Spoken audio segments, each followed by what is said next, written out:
You're leading a people business and you're showing... But everything about facilities is people. It and is, that's the isn't it? thing that Very cracks much me is. up. Yeah. Yeah, it's just we think we're managing buildings. No, it's the relationships. Well, buildings when they're empty are really easy to manage. Yes. You know, if you...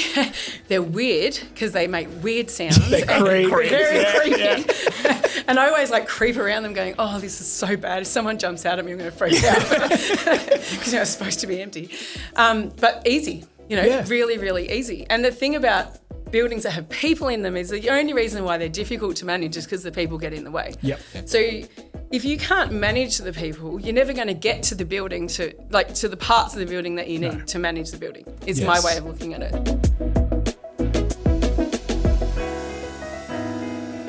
Welcome! Let's Talk Facilities podcast. I don't think we do ever say welcome together, and that's never happening again on this again. podcast. It's too much. I'm sorry.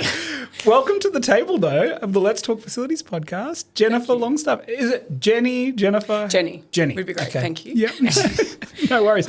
Now, I'm excited because I think this is going to be a very fun conversation, just based on the 5 minutes before we hit record. But yeah, tell us a little bit about you and you've been in the facility game for a little while. Tell us a little bit about your journey in facilities. Well, I fell into facilities accidentally. Everyone says Everyone that. does, yes. Yeah. And I really did. So I'll try to give you the pre-seed version, but the short version was I was a school teacher. I was a physics chem high school teacher. I taught out at Leongatha Secondary for 8-9 years. Yeah. I was the head of science study out there. Loved it. Absolutely loved teaching. I think Year 9 boys are just the best thing in the world, which makes me quite an oddity. Yeah, I was going to say. Yeah. You just have to harness their energy when you're a science teacher. Yeah. If you can engage them, it's a bit like facilities. Give them some really. things that go bang and yes, and that's what I used to do. I used to blow stuff up on the first day, had them like that. You've got all their attention. I also drove an F100 at that point, so I was just like that coolest. I don't know what that is. It's a cool forward it's a very large Australian American truck. Yeah. Okay. Yeah, very large American truck, and it's old. It's like you would have, if I was a teenage boy in your class, you would have lost me at that. No, I would have found you because we did lots of cool stuff that engaged everybody. Yeah. Like one class we built pop-up books. And we actually did that for an Engineers Australia competition. Okay. And then we went to Federation Square where we, because we competed and the whole class got to go from Leongatha to Federation Square. Which for is a them trek. is huge. Yes. South Gippsland to the city, oh my God. That's a big trip. Yeah, massive. And anyway, we got to go to the awards and that was really exciting. So I did all secondary sorts of... sciencey teacher. Yeah. How do you stumble into the facility space? Yes. So what happened was I took leave from teaching when my son was born. He's just very quickly, his name's Isaac. He's perfect and he's 18. I love him so much. And I have to tell everyone that. Shout out to Isaac. Yeah. Shout out for Isaac. And then what happened was we actually ended up living interstate for about 4 or 5 years, came home, had to go live with my mum, couldn't afford anything. So didn't have a job. And so I went in and sat in front of my uncle who owned an owners corporation company and cried. And said, you need to give me a job. And he did, because, that's what you do. That's what you do for family. Family, right? Yeah. And I did some project work for them. And so through the owners corporation industry, which I worked in for a while, I did some project work and I got to meet some building managers. And up until then, I had never actually met building managers. And I thought that they were actually the most siloed and lonely and incredibly, it was such an interesting industry. It's so hidden. And these were all residential building managers, right? Yeah. And they would either greet me with enthusiasm and walk me around the building for 4 hours, show me every last nut and bolt, so proud, or they would not let me in the front door because I was a threat and, they couldn't possibly have me in their building. So I had these really, really interesting interactions with them. Yeah. And coming from being a teacher, I'm a real people person, so I was very interested by that. Yeah. And then my uncle's company started Melbourne Building Management, and I was just about to go back to teaching, and instead I said, you know what? I'd really like to run that business for you. And my uncle's said to me, well, I have nothing to lose, was his words. Yeah. Gave me my wage and $10,000 in the first year. And by the end of the first year, I'd paid it all back. And we were, I don't even know what the terminology is, but we were paying our own wage, basically. Yeah. And off we went. That was in 2013. Wow, okay. Yeah, and so I started as a general manager in 2013. By 2017, I quickly discovered I couldn't work with my family. Yeah. I don't think many people can. No, I really couldn't. I love them, but working with them I'm very different. I'm all about the people. I've got a totally different way of managing. Yep. I really wanted to go and try lots of different stuff. They were the directors. They didn't want me to go try lots of different stuff. That was I'm very opinionated. They found that really challenging. Yeah. I like to sing in the office. That was driving them insane. And I pat everyone. So, so my auntie was absolutely convinced that I was going to end up with it. They were going to end up with like a court order against me because I wander around the office patting everybody. Pat on the head. Well, no, but like, if I was standing there talking to you, I'd like, put my hand on your arm. Oh, yeah, me too. I'm a very touchy person. Yeah. Okay. And like, so not just walking around a good boy. they're not quite patting like that, but no, yeah. And I was doing the other day, I was standing next to two of my staff who were sitting. They were sitting on either side of me and I was standing in the middle and I just realised that I was like patting their backs. And the funny thing was they were really quiet because they didn't want me to notice. I love and that. they were both like, that's really nice. You can. I was like, okay, good. So there were lots of reasons why the family thing wasn't going so well for me. And so they sold it to me. So in 2018 I bought it. Yeah, Amazing. Which was Congratulations. Thank you. It was very exciting. Only a couple of years before COVID. Yes. Which that was could have been scary. It was terrifying. But I can imagine, I'm sure we'll touch on it, but you're residential. So I imagine your world actually got busier than quieter. Yes. And our world was really challenging in COVID. Yeah. Well, I'm sure there'll be a whole section on that soon. Yeah. So in 2018 when I bought it, we had 15 buildings and now we've got 45. Wow. And we went from like 30 staff to now we've got around 90. So we've had a lot of growth in the last sort of 8 years, which is 7 years, which has been really exciting. The hockey stick, the exponential growth. We're slowing it down a little bit again now because, it's very organic. Yeah. I love As that. I said to you before we started, we get pretty much all of our business through referral. Yeah. And we get about 75% of all our staff through referral. So it just really chugs along nicely. Like, we get the business as I think we get it as we need it. Like it turns up when we need it, really. It's been very great. It's been great. I think the fact that you get your staff through referral is a huge thing because people don't refer their friends and family to work for somewhere they don't like working. 100%. So and they also don't refer people who aren't going to do a good job because they're scared that it will reflect badly on them. Yeah. Exactly. Yeah, so I think it shows that you're a good company to work for, but also You're getting good people. you're getting good people. Yeah. We have great people. Like one of the coolest thing about my job is that I have 90 people and I love them all. I know all their families. It's a big family. Well, it is. And it's very much a family business. We're all about the families and we're all about supporting the staff. And I just think that if you've got happy staff, you have happy buildings, really. Because Yes. I live in this, I have naive optimism, I tell everyone. I wake up every morning and I think that all 45 full-time staff go out there with a big smile on their face to their buildings, spread all over Melbourne, and they bop into their buildings just like I do, and they smile at everyone and have a great day. Yeah. If I didn't wake up every day thinking that, probably be a little bit more nervous. Yeah, 100%. I like that.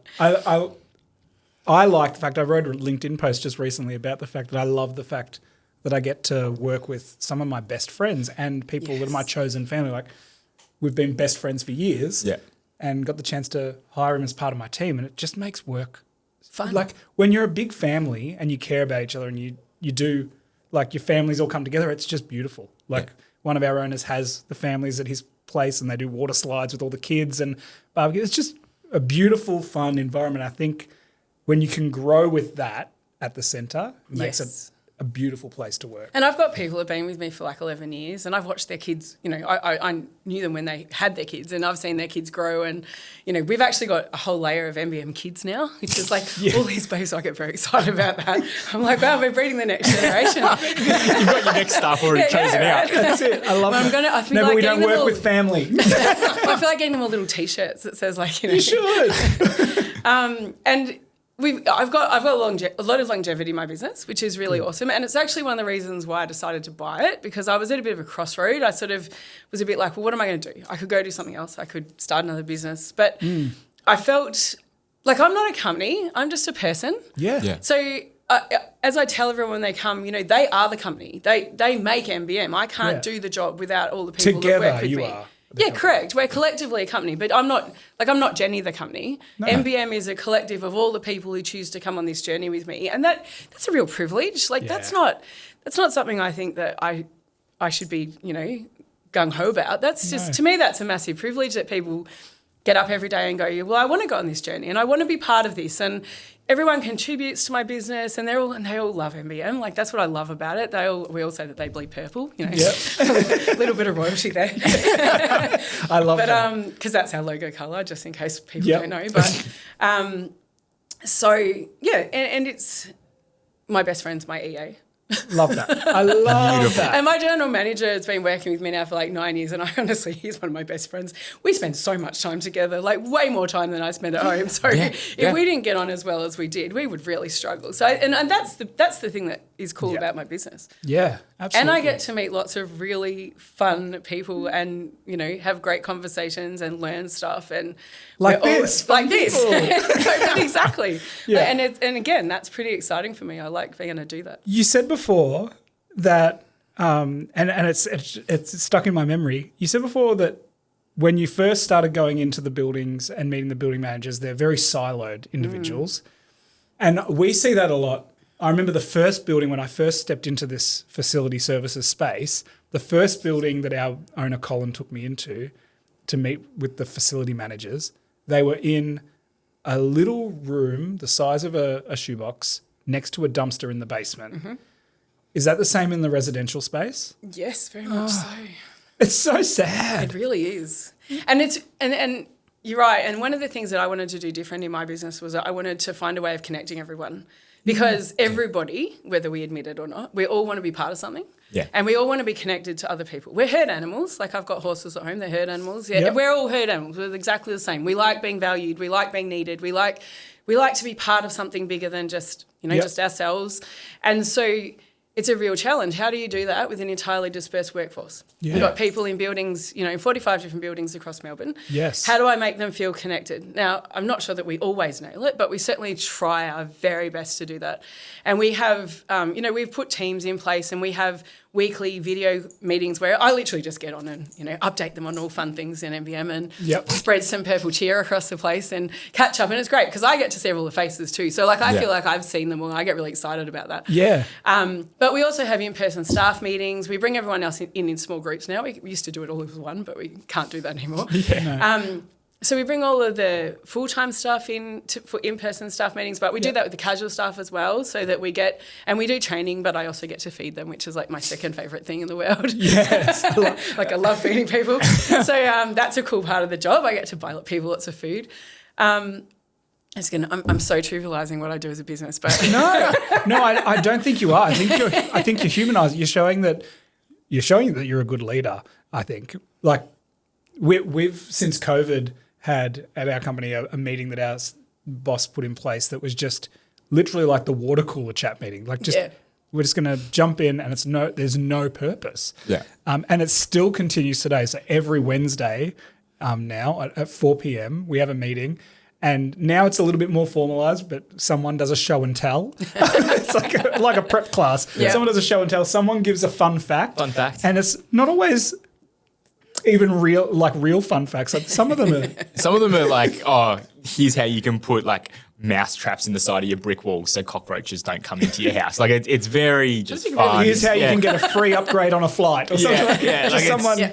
They're just fun. But I think that's what you're saying. Like you're leading a people business, and you're showing. But everything about facilities is people, and that's the thing that cracks me up. Yeah, it's just we think we're managing buildings. No, it's the relationships. Well, buildings when they're empty are really easy to manage. Yes, if they're weird because they make weird sounds. They're creepy. Very creepy. Yeah. And I always creep around them going, oh, this is so bad. If someone jumps out at me, I'm going to freak out because it's supposed to be empty.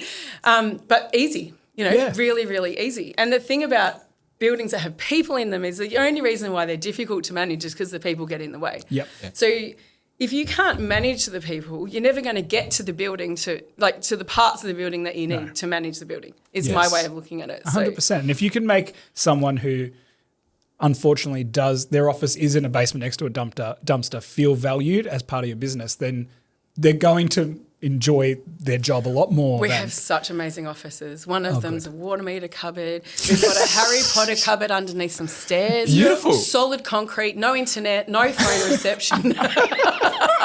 Like I could give you a list. And then it goes up to like absolutely palatial, where like some of the developers have gone, oh, we need a building manager's office. It's the size of a small apartment. They've got, and they'll have like a big desk and a chair and, a couple of, and you think, wow. And all the building managers are fighting over that. Yes. One building. And we go, don't tell anyone you've got this because they're all going to want one and they don't exist. Yeah. And I have developers who say, I've got a new one, a new building that we've very lucky just to get recently.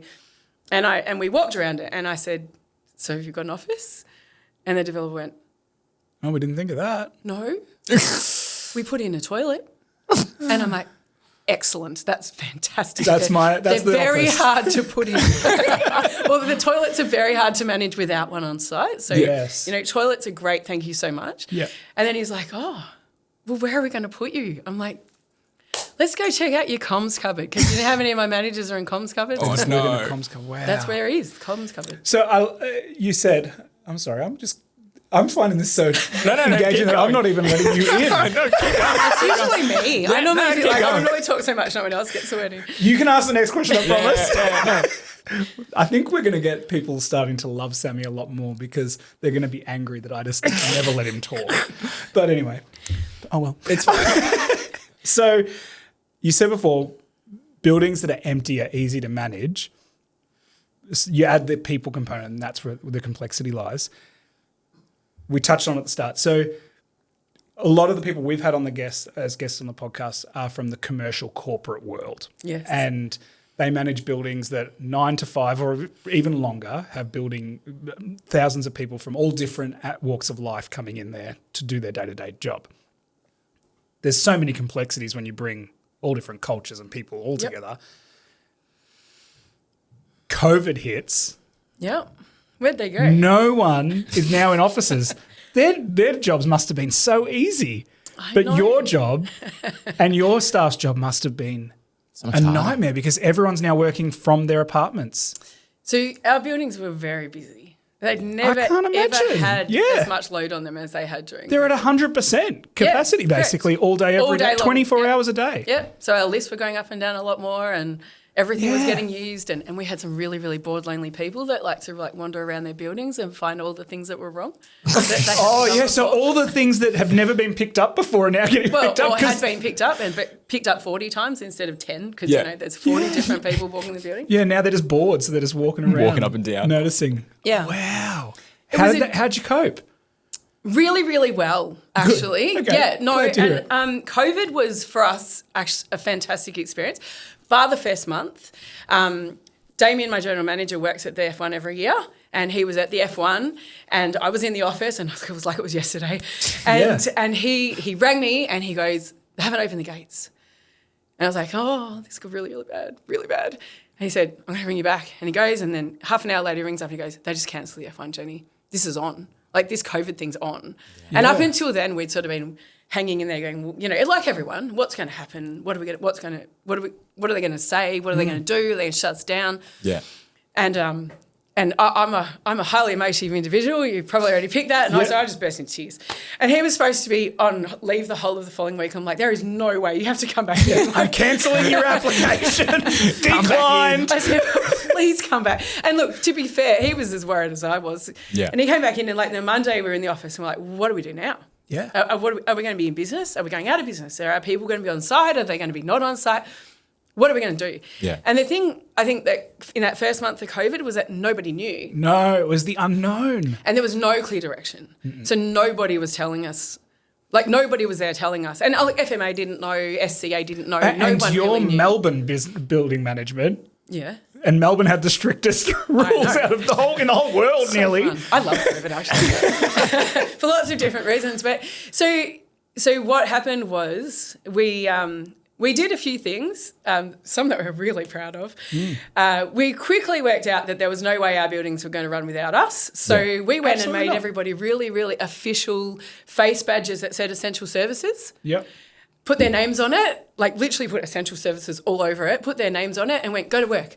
And so everybody, we were just like, we're staying on site. That's the only way we could stay in business actually, because the government said that they weren't going to pay any students, and I must have 35% of my business is all overseas students. Yeah. And so I was quickly trying to work out how long I could like afford to feed them all before I went out of business. And, you know, because they were going to have no work and what was that going to look like?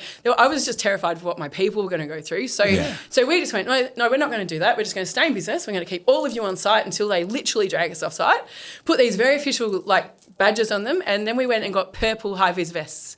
Love it. And we went, put your high-vis vest on. No matter where you are, high-vis vest. And they're like, why? You need to be more visible. I would say that you were essential. Like, we were. Oh, we were essential. Absolutely. 100% you were essential. You couldn't not run the buildings without us. So. No, and like Especially everyone buildings else that people working live. from home, it's their house. Yes. Like if it's not an apartment building or a complex, it's their house. They can manage the day-to-day running of that. Yeah. But when it's a shared complex like an apartment building or something They like can't that, run the common property. they don't get to do No. that. Yeah. And again, we had more people there. It's a bigger load, more issues, more like, you know, more things. More everything. Well, that's right. The lists were under more load. Yeah. There was way more waste. You know, so all the waste services had to be altered. So many different things shifted in COVID because there was more people at home than there ever had been before. Wow. So instead of, and we were like, yes, you can't come into our offices. So we were like, no, you can't come into the office. And yes, you have to stand 1.5 metres. But what we did instead was we educated everybody in our business on it. And so we put hand sanitizer. I spent $35,000 on hand sanitizer in March that year. I've never spent so much money on anything in my life. But not only that, I put it all in the back of my truck. And then one of my friends was like, get it out of your truck. You're basically driving a bomb. 95% alcohol. If you get an accident, you're going up in flames. So I was like, I didn't think of that. Oh no. Yep. Yeah. So I quickly offloaded that. Yeah, 100%. But we bought all that for our staff. We like, you know, masks, hand sanitizer, everything. Stickers on the ground. Yeah. Well, some of our buildings did that. No, don't Not put all of stickers them. on the No, not all of them. They're the bane of my existence. But what we did was we educated our staff and said, right, if you have to have a conversation with someone, go outside. Like walk them out of your offices, go talk to people Fresh air. outside. Yeah. Yeah, absolutely, because that's what they said. We put them in really high-vis vests so they were super visible so that if they were walking around the buildings, people could see them no matter where they were. So, you know, if they were outside, it didn't matter which apartment you were in, you could see the little purple dot. Yeah. And it was interesting because it gave people comfort. It gave people comfort that we were there and we were supporting them and that they had, and you know how many people came down and had a chat with them because they were lonely and, you know, so many people were really isolated. They were stuck in their apartments on their own. Yeah. In many instances, we would help people, you know, they would get COVID and they would let us know, but they weren't supposed to leave their apartment. So how do they get rid of their waste? Yeah. How do they get their shopping? Yeah. You know, so there were a lot of instances where we helped people get, you know, they'd tell us they would leave their waste outside their door. We would come and actually remove it for them. We would make sure their shopping got to their front door. Yeah. You know, those sorts of things because there was a lot happened. Yeah. Wow. It's like the facility managers, we always say, are like the start and stop of a building. And that literally proves, like, even just in a residential space like that, how, like, involved they are, how essential they are to people, not just the day-to-day runnings of the building, but people's lives. Like, it's a relational job. It is. It's a very relational much so. business. Yeah. And we found that everyone was lovely to us in COVID.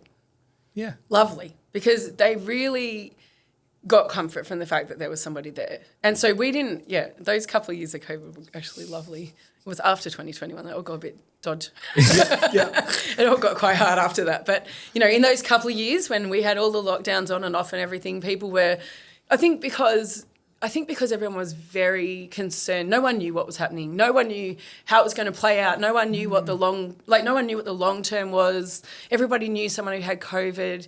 Everyone was hearing about the people dying overseas. Like, they were all very scared. Yeah. Having someone in their buildings that they could see, that even they could go have a chat with, that they knew were there looking after them. I think that was really a very supportive role, if that makes sense. And all my people are 100% customer service. Like, you know, they're all very bright, sunny, shiny, lovely people who love working with people because you can see that that's where I'd go with that. So, yeah, absolutely. Yeah, I mean, they look after the buildings exceptionally well, but you have to, again, you've got to be able to get through the layer of people before you can get to the building management side of it. So, Yeah.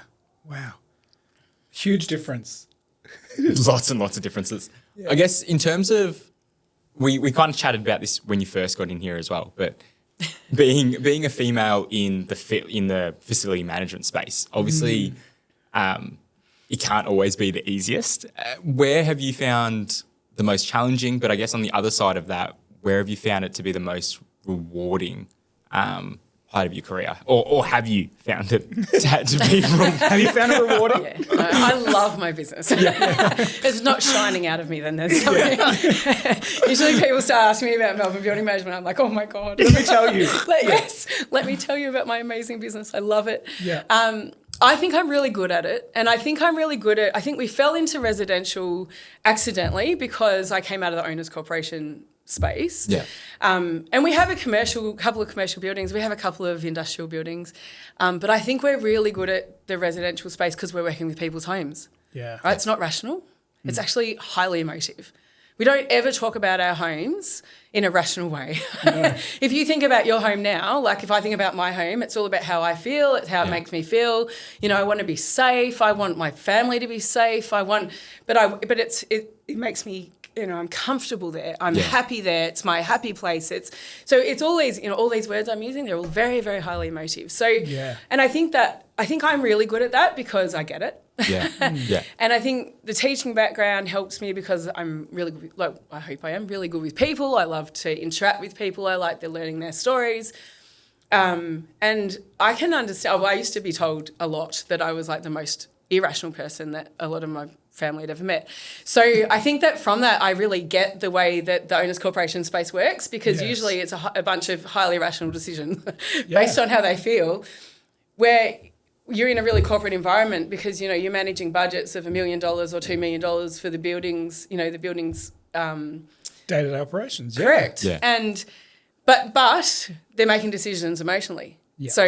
So that's very challenging, right? It's not, Everyone wants what's best for them, for their home. And the people on the committees can be really challenging for that reason too, because a lot of them get on there because they've got a barrow to push. Yeah. And that's the reason why they're there, not for the greater good, just because they've got one issue that they want to get chased up on. So I just said that this week. I'm getting on my body corporate. Where I live, I'm getting on it because I want to call the shots. Yeah. And they'll let you. And that's the scary thing. Yes.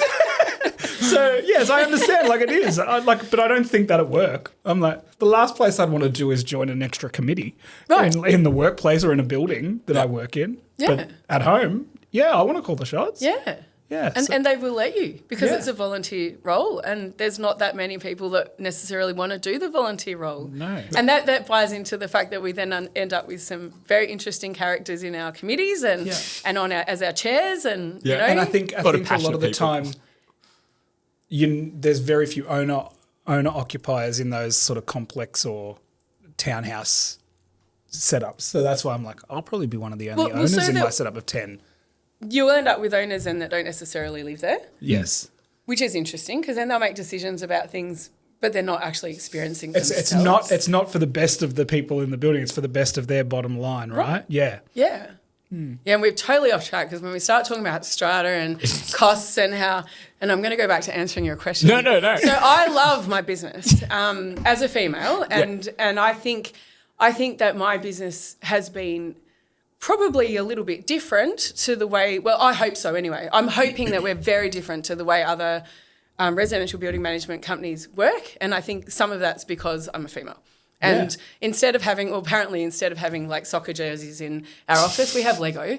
We have stress Lego, right? Yeah. So, and plants. We have lots and lots of plants. Yep. And I love feeding people, as I said. So, and in COVID, we sent all of our staff care packages, like as often as we could afford it. We would put them together, some randomness, and just mail it to them, you know, like just so you know we love you because you need to know that we still love you. Yeah.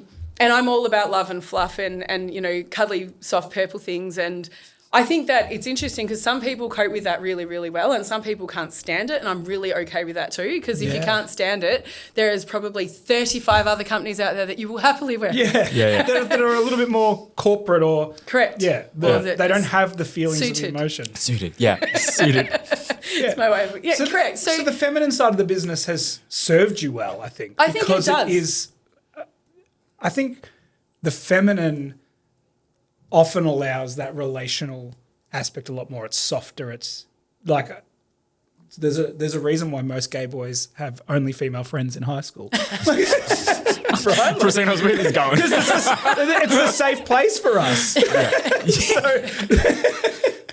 I'm surprised I'm best friends with you. Yeah. Well, I'm not the most masculine person walking around, so it actually makes a lot of sense. But yeah, like the feminine touch is it's a lot safer. So for a residential building management, I think you're on a winner. I think sometimes that does make a huge difference. And I think that and that's not to say that we don't have all the smarts that go with any business. I think it's just that we approach it differently. You've got an extra edge. Well, thanks. You go sell me. But where have you found it challenging? I find it challenging all the time. Business, being a woman in facilities. Yeah. So we're a minority by far. Yeah. And I don't personally know any other females who are owners of facility management businesses. So, which is fine. I know there are some out there, but I don't know them personally. I've not met them. It can be challenging because I can be dismissed. So we walk through with a committee, lovely building. Yep. I went with my general manager, Damien, who often comes to these walkthroughs with me because he offers the male perspective. Yeah. And the male for them to talk to. Because he has too. one extra body part. Yeah, correct. Absolutely. Yeah. And sometimes that makes all the difference. Yeah. And if people are thinking that I'm a bit fluffy, like I'm coming over as a little bit too, purple, they will often talk to him or look to him to be the sensible male counterpart, which a part that he plays admirably. Yes. But we went through a building one day and we were being walked through by this committee, and there was a couple of older gentlemen in there, and we went to the building manager's office, and like we were talking about before, this one was in the basement. It was like a little hole in the side. But what they had there was really interesting was a shed sort of right next to it. So it was sort of like a garage within the underground car park. Yeah. And they had men's shed across the top of it. And he said, this is the building manager's storeroom. And because I like to really stir them up, I said, what happens if we put a female building manager in here? And he just lost his shit. Like, he was like, we're not having a woman in here. This isn't a woman's job. Women can't manage facilities. They can't. Shocking. They don't know how to look after pumps and stuff. And I was sitting there going, oh, wow. Check me out. Like, I'm here, right? Yeah. And Was that a contract you were willing to not win? Oh, we walked out the door at See ya. the end of it, yeah. And Damien was like, if you get that contract, I'm going to kill you. And I went, don't worry, there's no fear of that. We're not even tendering. No, correct. And that's exactly what happens. And so it was like, well, no, we're not doing that one. So because they were blatantly, like I was standing there. It wasn't like he wasn't telling me directly that women can't do facilities, which was very polite of him. But that's one. I sat in front of another committee. This contract actually I did take on, which was kudos to, they're lovely. But one of the chairmen asked me 4 different ways if I owned the business on my own. Or if you 4 had different ways. a male business partner. Or does your husband own some of the business? No. Does he contribute to the? No. But the husband's the head of the household. Well, in my house, yes, he runs my whole house. Because you're busy. Running everyone else's. Does all the cooking, does all the kids. He's amazing, actually. But so because that's what happens. But and then he said to me, so your family don't own any of the business? And I'm like, no, it's just me. Just 2018, I took it on. I know, right? And it's been strength on strength on strength. Actually, do you know where it was one of the most difficult things being a female business owner was when I was trying to get my loan to buy the business. Really? And I never thought this would happen. But single female, at the time I was single, I went to the bank and it was a female bank manager. Yeah. And she said to me, Jenny, what if you make a bad decision? You know that you'll lose your business and you'll lose your house. And I looked at her and I went... What sort of bad decision did she think you were going to make? I don't know. I got knocked back 3 times, by the way, by the banks before I finally figured out a way to convolute it all to get the loan. Yeah. And I said to her, but it's my home and it's my business. Like, I get that as a bank you're going to be sad about this, but like my home, my business. And she was like, we're just not sure. And I said, do you ask every Like, I actually did. I said, do you ask every single male who come in for a business loan the same thing? And she sort of looked at me and she went, oh, but, like, you've got to think that. I was so That's gutted. shocking. I went home and told everybody. I was like, oh, I can't believe they did that to me. No. Don't bank with these people. And I know I do bank a with lot them. more stupid decisions. Well, because they finally gave me the loan. Oh my goodness. It was very, very tough, I have to tell you, to get the loan for my business. It took like 10 months. Yeah. Lots of knockbacks. What's been the most rewarding aspect, I guess? That's the challenges. Have you had wins because you're a female and a woman in business where like that's given you an edge or an advantage? Do I have an advantage? I don't know. I mean, the wins are I have an amazing business. Yes. Yeah. And like, honestly, that to me is incredible. I get to do this as a job, right? I'm here talking to you on a podcast because you rang me up last week and said, hey, do you want to do this? Yeah. And because I'm my own boss, I got to say yes. Yeah, you did. So I Right. can move a couple of meetings around. Let's do it. Yeah, well, I did. I did one of them in the car. I went out there. Love it. But it, like, from my very, very personal perspective, owning the business has been incredible. It's given me the flexibility to raise my kids and be home when I needed to be, and I do have a bit of flexibility around that. Yeah. Obviously sometimes I have to work nights and stuff and do extra hours to make up for it, but that's okay because on the flip side of that, if my son's in uni now, and if I need to like go take him to uni class or something like that, well, I can make that decision to do that. And so that's really cool. And so from a personal level, it's been great. Yeah. But I also just have this incredible team of people. And as I said before, I've got a couple of people that have been with me for 11 years. And like you can't buy that. No. Like you can't. There's no way you can get that from people unless they actually genuinely are happy with what you're doing and you've got that connection with them. And then, that was with my early buildings, and then I've got someone who's been with me for 10 years and 9 and 8 and 7. And, like I've got this, we at Christmas last year, we did this thing where we gave everyone like certificates for being with us for over 5 years, and we had 15 people that had been with us for over 5 years. And I'm really proud of that. Yeah. I'm really proud of that. And I'm proud of the things that my business has done. And I think that, we all work really hard to try and just to make it the best that it can possibly be and keep everyone connected, because that was the aim at the beginning of it, was to have building managers who could learn off each other and interact with each other and be friends with each other, and even though they're in different buildings, and have information from lots of places, not just rely on themselves, and have senior team that visit them and support them and know that they've got a senior, like an office that they can go to that's their office, because it's quite different to how facilities were run in our resi space particularly, but quite different to how facilities were run previously. And that's why I wanted to do it different. And I think that probably some of that became because I'm a highly emotional girl and really passionate about what I'm doing. Yeah, absolutely. You mentioned just before there that you kind of have a bit of a space where your facility managers can kind of ask questions and get information from each other. Was that something that you cultivated just through your culture, or was it something that you purposely put together for your facility managers? No, we purposely did it right from the get-go. Yeah. So it's changed the platform's changed over the years as to what it is. And at the moment we're using Teams. Because, love Teams. Yeah, love Teams.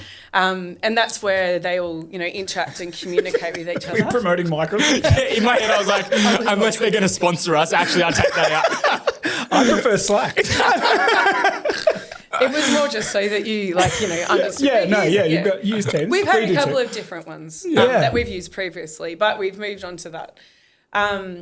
So we purposely, I purposely try to get them into the office 3 or 4 times a year for group meetings, because we spend like 3-4 hours together, and I change the groups around all the time so that they get to meet different people, and particularly for new people if they haven't met other people before in the business. Yeah. And that way they have other people that they can, then instantly put them on their Teams chats, Yeah. We've got a building managers, just a building managers team of its own, where they can just go in and go, hey, I need a contractor to do flooring. Yeah. And you'll get 15 answers in about 2 seconds flat, actually, because everyone's very happy to share. And that's the thing that I love about it. Everyone wants to share. And so we've given them the opportunity and a platform to do that, so that they can, and they chat amongst themselves. And our casuals, well, one of my ops managers thinks our casuals is like the mafia. They're like the chattiest bunch, and they're so connected. They know more about what's going on in our business than anyone else does. They always do. Yeah. Well, because they go to a number of different buildings, but as they've gone along, they've collected each other. Yeah. And then also because my business is all referral, they all knew someone to start with, and then they met someone else, and then they connected that, and some of them live together, and some of them are brothers and sisters, and like I've got the whole gamut. Yeah. And so, they will know. There's almost like this undercurrent in the business. If I want to know anything, I just go to one of the casuals and go, hey, what's going on? What's going on in that building over there? And they'll give me the lot. One day they might own the business. So our business, Premrest, is owned by long-time staff members who bought it in 2019. There you go. So all one my of casuals, them was a casual. 10 years. 10 years. This can be you. Come to me in 10 years. I'm going to be looking for the buyout then. I reckon by the time I'm like, then I've got plans. Yeah. When I get into my early 60s, I want to be able to ride horses, hang out at home with my kids. Yeah. I think it's like you never know what could happen, right? Like as a casual, well, you don't. Yeah. No. Our boss, one of our owners, was a casual with me. Back in the day, we used to clean the carpets in an ANZ bank together. And now he's the owner and he's employed me, and it's just a family. Yeah.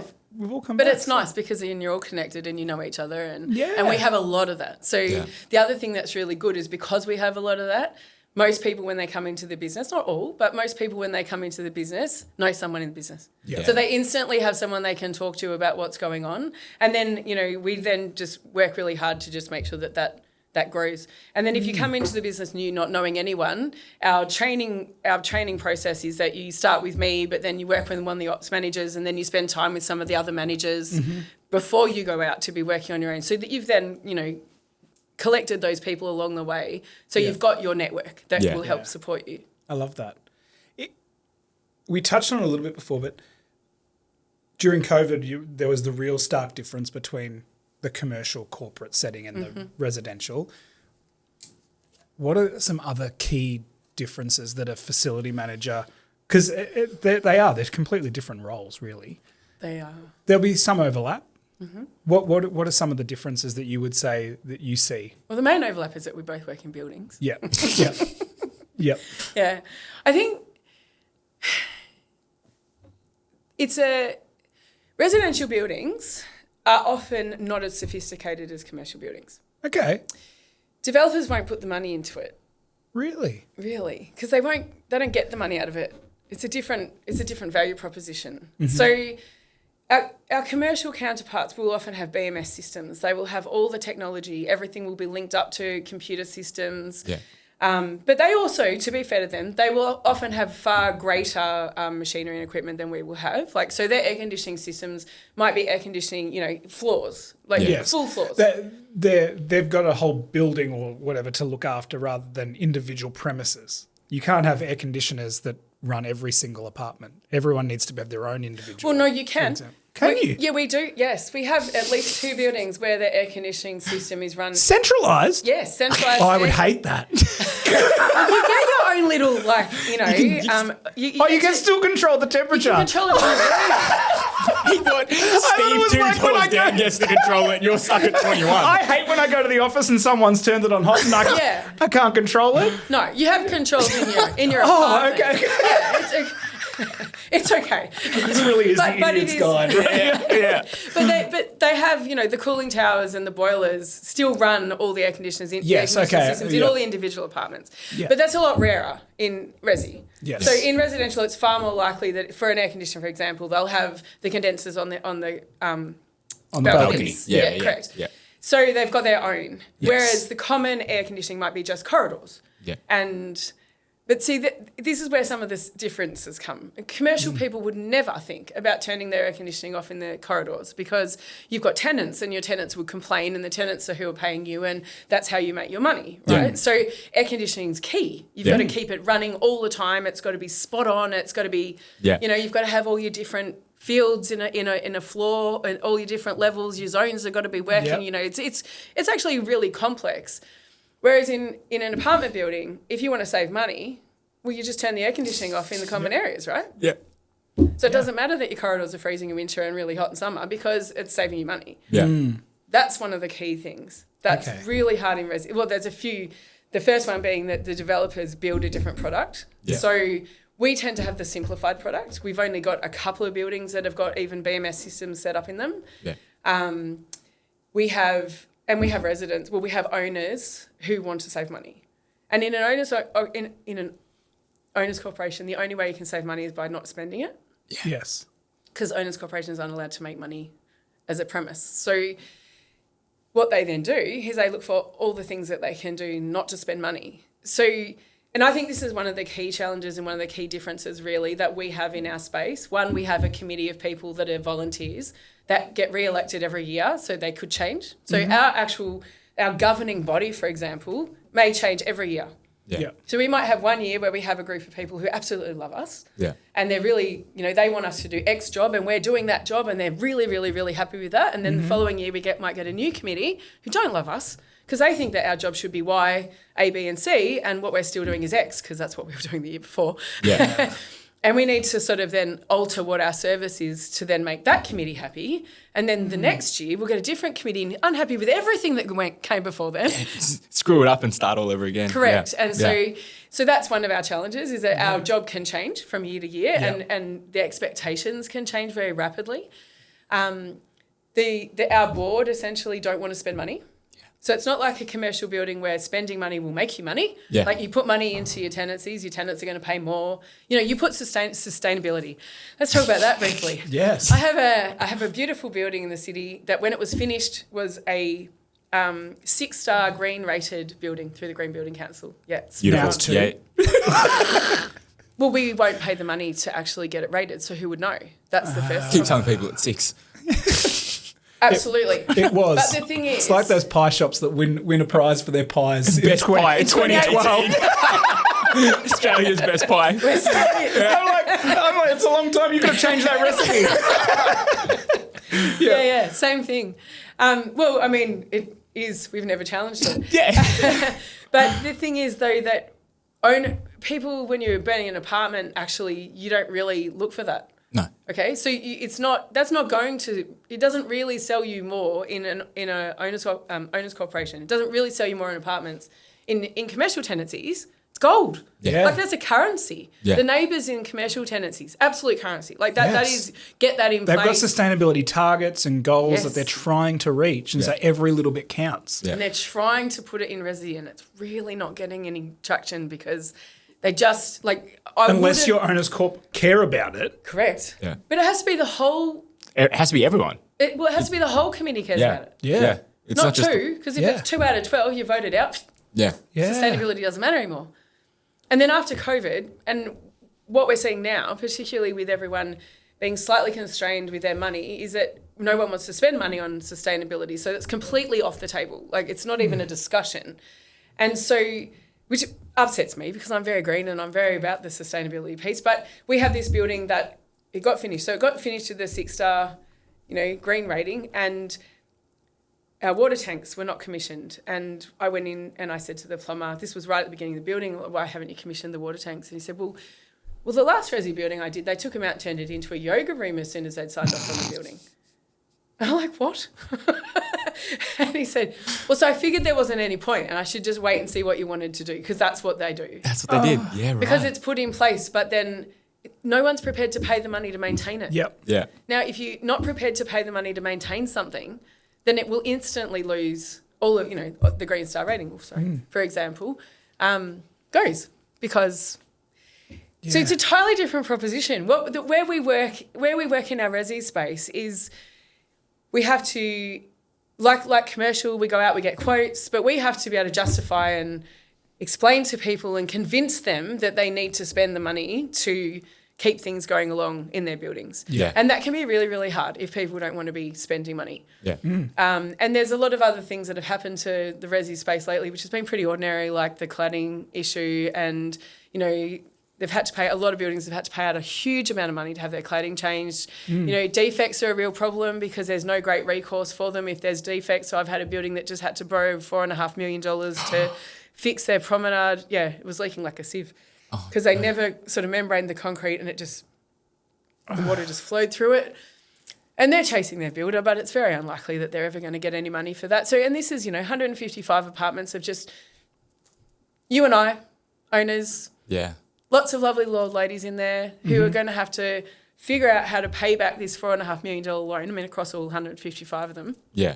Wow. Because they had to do their rectification works. And so if we go in there and we say, listen, there's this fantastic opportunity to upgrade all the flooring, like right across all of the corridors, because the tiles are quite shit there, and they really are. Yeah. We can help with that. Yeah, I thought you But would. you've got to convince them. But we've got to convince them. Yeah. And to be fair to them, they would say to us, why would we do that? Yeah. You've got this big bill. Yeah, I've got Yeah. We're paying $40 million. $4.5 million for our defects. We can't afford to fix our tiles. Yeah. So unless it is an absolute hardcore OH&S issue, a lot of things don't get done. Yeah. And that's really frustrating. And Yeah. then what's also really frustrating is that then down the track, we'll get blamed for them not getting done, despite the fact that we didn't have the option to get it done in the first place. Yeah. And then that then becomes you didn't really do your job. So, let's just build that all in with the fact that it's highly emotive. Yeah. Because it's people's homes. Because it's people's homes, and it's all about how they feel in their homes and whether it's, how it affects them and what's going on. Yeah. So it's quite different to commercial because it's a really different value proposition. I think Yeah. it might be a good Yeah. way of putting it. Absolutely. Absolutely. Well, we have chatted and chatted, and I think we could go into a second episode, but we're going to have to draw the line. Thank you so much for coming in. It's been a Welcome. pleasure. Thank Thank you. you. It's been so inviting good. me. I'm so encouraged to hear that there's just a business out there that's doing well, that's doing good things by their staff, their team, but also the people that they're serving and that they're who are their clients at the end of the day, that it's working all around. Well, we're trying our best. yeah, It's I all love that you that. could ever really ask for, isn't it? Yeah. But thank you for inviting me because this was a lovely opportunity just to get excited and talk about it. And Yeah. as you can see, I do that. Yeah.